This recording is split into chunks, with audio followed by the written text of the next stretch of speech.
Sir, आप जमुई से हैं, पिछले 20 वर्षों से जमुई का क्या विकास हुआ है उस पर जमुई में यदि पटना के लोग संजोग से एक बार चले जाएं तो पता चल जाएगा। हम लोग का इलाका पहाड़ी क्षेत्र है, वहाँ नहीं सिंचाई का साधन है और नहीं वहाँ किसी भी तरह का सरकार के द्वारा राहत कार्य का कुछ चलता है। वहाँ आज पूरे बिहार में यदि सबसे कहीं अधिक पलायन है तो वो जमुई जिला का और ये सरकार एक शराबबंदी कानून लाया। हम लोगों के यहाँ पहाड़ी क्षेत्र होने के चलते आदिवासी भी वहाँ निवास करते हैं। हर घर में शराब बनता है और सिर्फ पुलिस प्रशासन बैठ के कमीशन लेती है, पैसा लेती है।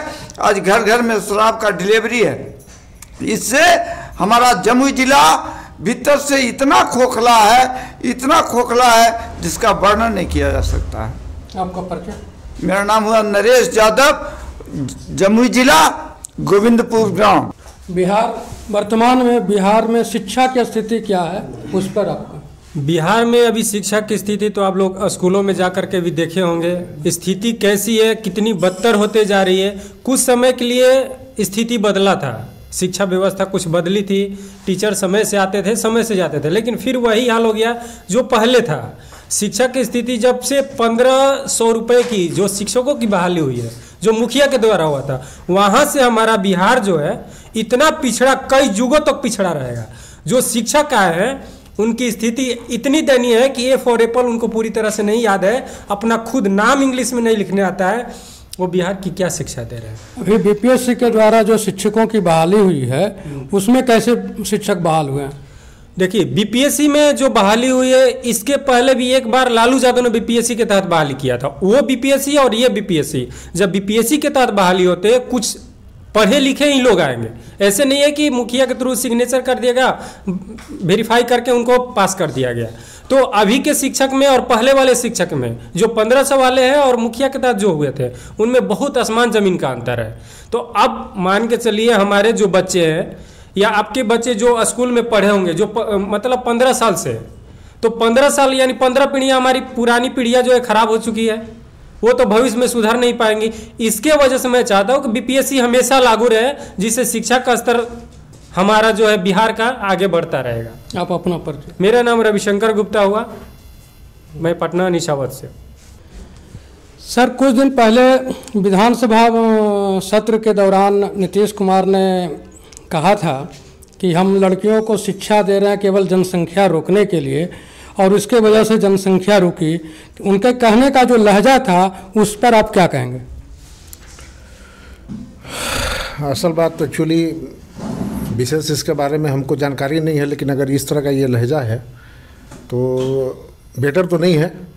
ठीक है, एक नेता के माध्यम से आप एक मुखिया हैं, पूरे बिहार को संचालित कर रहे हैं, तो वैसी अवस्था में ये बेटर तो नहीं है। ठीक है, ऐसा बोलना नहीं चाहिए, मतलब हमने सुना नहीं है इसलिए कि उस चीज़ों की। और रह गई बात कि यहाँ पे हम खास करके लालू यादव जी के संपर्क में हम लोग आए तो इनका हम लोगों ने आचरण देखा, इनका विचार देखा, इनकी विचारधारा देखी, तो लगा कि नहीं, बहुत दिक्कत है, परेशानी है। बिहार की स्थिति परिस्थिति तो दिख ही रहा है, सब कोई देख रहा है, वो राजनीतिक से जुड़ा हो या ना जुड़ा हो, हम एक आम लोग यहाँ पे हैं।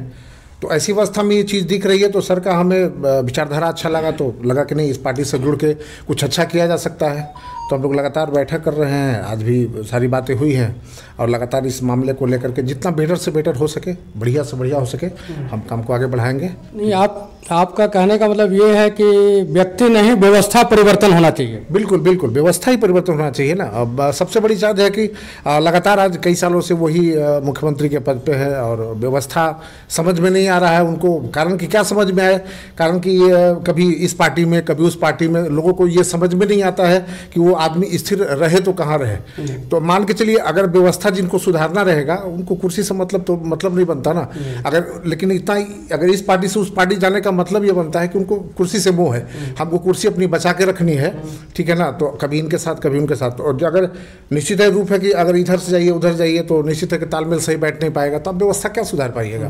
व्यवस्था सुधरने की बात तो है नहीं। व्यवस्था तो उसी का सुधरता है जो निर्णायक होता है, अपना डिसीजन, अपना निर्णय वो स्वयं ले सकता है, उसके आधार पर हम व्यवस्था को को सुधार सकते हैं। तो वो सारी चीज़ों को हम लोग यहाँ बदलने का विचारधारा लेकर के बैठे हैं और ये सोच रहे हैं, और निश्चित रूप से इसको हम लोग आगे लेकर के जाएंगे। ये आपका परिचय? मेरा नाम धनंजय कुमार पांडे हुआ और मैं औरंगाबाद जिला से रहने वाला हूँ।